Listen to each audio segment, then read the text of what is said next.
You're listening to the 5-Minute Friday podcast episode of The Aligned Self. This is your host, Daniel Danovi.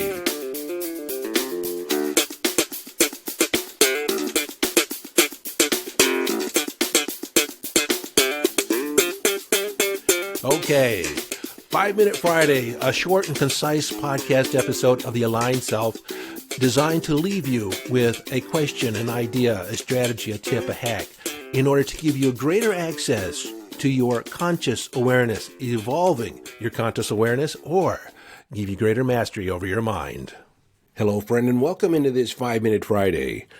This episode's being released on October 27th. Tomorrow, according to the podcast release date, October 28th, is my birthday. And if you're the kind of person that follows such things, that means I'm a Scorpio. And it just so happens that my ascendant sign is also in Scorpio. Now, as a rule, I've always found astrology interesting, but not so interesting that I want to study it. So I have a working knowledge of it. But when my astrologer friends start talking about the North Node and the South Node and Mercury squaring Pluto or something like that, my eyes kind of gloss over. By and large, I don't run my life by the astrological forecast. I think it's interesting when I read it. Oh, isn't that fascinating? This is why this is happening. I just kind of am in the moment, present in the moment, and I look at it from the perspective I create my day. I create my reality. And my astrology essentially just says that I have a certain predisposition, or that the day has a particular energy about it. But in that, I still see myself as causative, add cause for my life. Now, another point of interest is on October 28th, there is a lunar eclipse. And supposedly, I'm told that means something because it is occurring on my birthday, or has more significance. It actually means something for the sign of Scorpio and Taurus, more so than, I guess, some other moons. I can't remember why, though. I'm going to have to actually look that up to get why it's significant.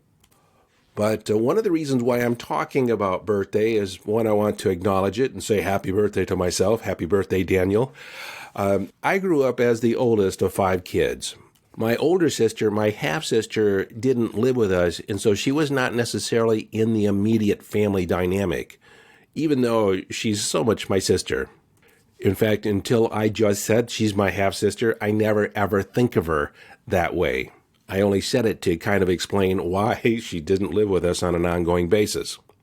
But as the oldest of 5 kids, where sometimes the resources were thin, especially early on in life, I stopped having birthday parties at age 7. That was the last time I had a birthday party. I was considered to be a little too old for a birthday party. I don't know why, but that's kind of the way the rule went.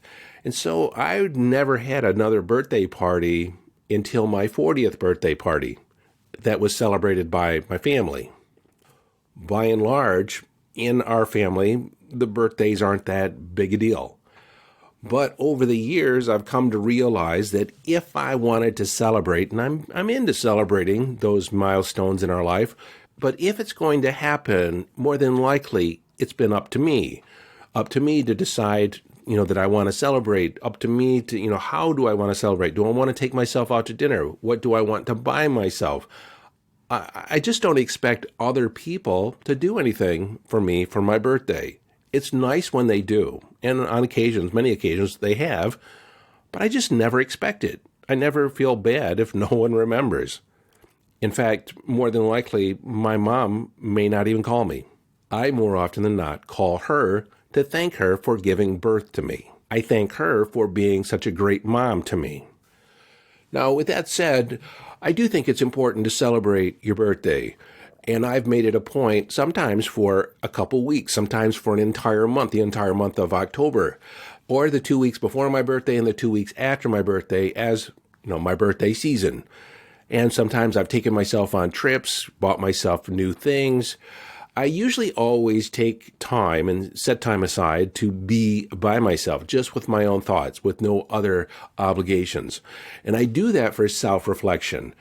Usually I look at the previous year, what worked, what didn't work, and then I look and forecast what do I want to accomplish in the next year, my next trip around the sun. I no longer celebrate necessarily the accumulation of years at, gosh, how old will I be? I'll be 63. So at age 63, it's just an age. Age is something that's interesting because it really just keeps track of our time on the planet. I really love what the character St. Nicholas, Santa Claus, said in The Miracle on 34th Street. I'm as old as my toes and a little older than my teeth. But back to my own personal reflection, back to the message at hand. I think it was the 1st of September. I was anticipating my birthday, and I just got to thinking, and I've also been in a conversation with a client to create a podcast around aging, redefining the conversation around aging. So this has kind of been on my mind. But the 1st of September, I wanted to begin reversing the effects of aging. I've just been looking at my health, looking at how I've been feeling on an ongoing basis, and I've not had the level of energy that I've been used to. And I attribute it primarily to my diet. And I eat pretty good. My wife is a great cook. We eat from scratch. We don't eat a lot of processed foods. We eat very healthy by and large.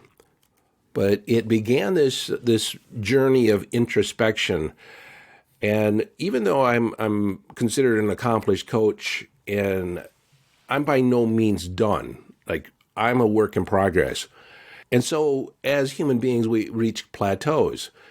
And I think I said in a couple episodes ago, I have traditionally every 2-3 years made an assessment of my life, and I've rocked the boat, created a mini revolution for my life, and just kind of recreated myself to uplevel my game as I've gone along. But I really haven't done anything in that regard over the last 10 years, the last 13 years, more than likely. Well, nothing concerted, nothing really conscious. I've made strides in different areas. I've improved and I've increased my skill set, but I haven't done it across the board. And that's what I'm doing, and I've kind of set myself up to do for this birthday. And I will be sharing some of the things that I'm looking at, some of the things I'm changing, some of the new intentions and goals that I'm creating for my life. And as I'm doing that, I'm wondering, do you do the same thing? On your birthday, do you make an assessment of how your life is going?